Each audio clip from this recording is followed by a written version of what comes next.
जब से लोक रंग बाइल। नमस्कार, सत श्री अकाल, आदाब, जय राम जी की। जब से लोक रंग बाइल, सबके मन में मस्ती छाइल।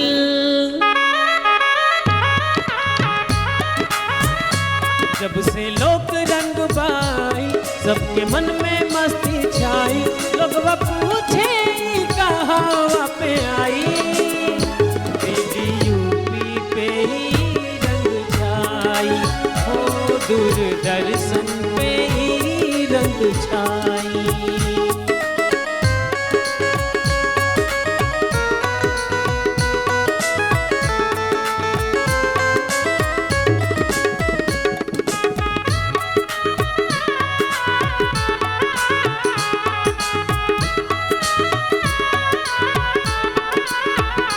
जब से लोक रंग बाई, सबके मन में मस्ती छाई। लोग पूछे कहाँ पे आई, दीदी यूपी पे ही रंग छाई।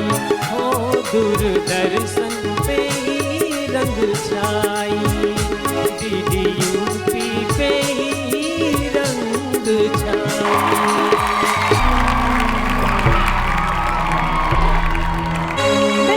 सही बात बा। आज सगरो ई जहान हमार कार्यक्रम के देखे बदे परेशान रहेला, खोजला कि कहाँ आवला, बल्कि जमाने भर में पूछत फिरता।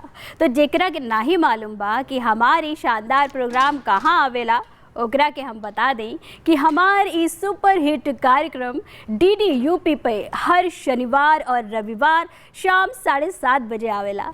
और इस सुपर हिट कार्यक्रम का नाम हो के लोक रंग सुरों के संग। रोज तोहरा के बालमुआ हो, दुखले सुताइब तोहरा के बालमुआ हो। सबले खाना ना बनाइब हम झूलनिया बिना। काहे ना, वो तो झूलनी के बात है, ऐसे ना कहब तो कैसे आई।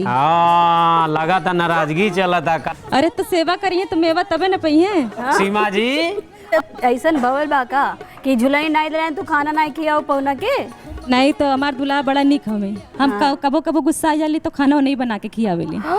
अरे वाह गजब भाई। चलो आ जाओ, इनके बनाई के खियाई है, देखिए। तो हमारे आज के कार्यक्रम में काल्हे का सुर ताल और तरंग जुड़ल बाड़न, जे आपन आपन गीती के माध्यम से हमनी के जिला जवार का दृश्य दिखावे बदे एकदम तैयार बाड़न। कहो भैया तैयार बाड़ा? एकदम एकदम। बहुत बढ़िया। तो चलो गीत गवाने की दौर शुरू हुई, उससे पहले तनी इन लोग का स्वागत कर लिया जाए। हाँ हाँ बिल्कुल बिल्कुल। तो दर्शकों जोरदार तालियों से स्वागत करी हमारे गवैयन का, और जोरदार थपरी बजा के स्वागत करी हमरा सुंदर सुंदर बजवैया लोग के। हाँ भैया देखा देख ले जा हमार गवैया लोगन का, सुन ले जा गीत गवने ही बढ़िया बढ़िया गावत हैं, केहू केहू से कम नाही बा। और इन लोग के हौसला बढ़ावा, इनके लोग के दोबारा ई मंच पे गावे का मौका दा, ये है हमार विनती बा।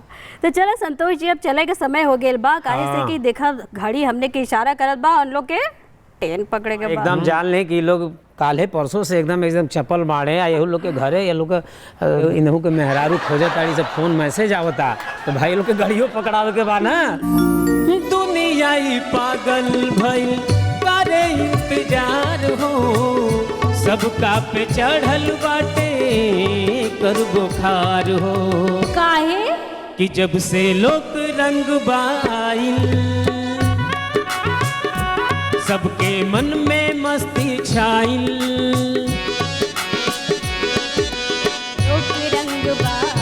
सबके मन में मस्ती छाइल। लोग पूछे कि कहाँ पे आई, दीदी यूपी पे ही रंग छाई। हो दूरदर्शन पे ही रंग छाई। हो दीदी यूपी पे ही रंग छाई। हो दीदी यूपी पे ही रंग छाई।